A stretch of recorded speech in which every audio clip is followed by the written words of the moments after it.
प्राचीन काल में देवताओं और असुरों के बीच घोर संघर्ष चल रहा था। असुरों के बढ़ते अत्याचारों से देवता कमजोर हो चुके थे और स्वर्ग का संतुलन बिगड़ने लगा था। तब सभी देवता एकत्र होकर भगवान विष्णु की शरण में पहुंचे और उनसे रक्षा की प्रार्थना की। भगवान विष्णु ने देवताओं को अमृत प्राप्त करने का उपाय बताया। उन्होंने कहा कि यदि देवता और असुर मिलकर समुद्र मंथन करें तो अमृत प्राप्त होगा और देवताओं की शक्ति फिर से लौट आएगी। भगवान की आज्ञा से मंदराचल पर्वत को मथनी बनाया गया और वासुकी नाग को रस्सी बनाकर समुद्र मंथन आरंभ किया गया।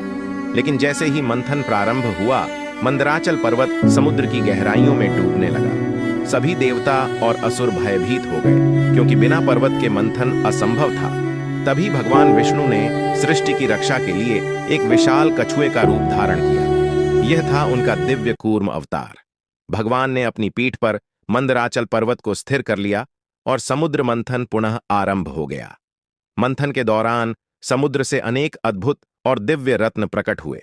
इसके बाद समुद्र से कमल पर विराजमान माता लक्ष्मी प्रकट हुईं और उन्होंने भगवान विष्णु को अपने पति रूप में वरण किया। अंत में धन्वंतरी अमृत कलश लेकर प्रकट हुए, जिससे देवताओं को अमृतत्व प्राप्त हुआ। इस प्रकार भगवान विष्णु के कूर्म अवतार ने न केवल समुद्र मंथन को सफल बनाया, बल्कि यह संदेश भी दिया कि जब सृष्टि का संतुलन डगमगाने लगता है, तब ईश्वर स्वयं आधार बनकर उसे संभालते हैं। जय श्री हरि।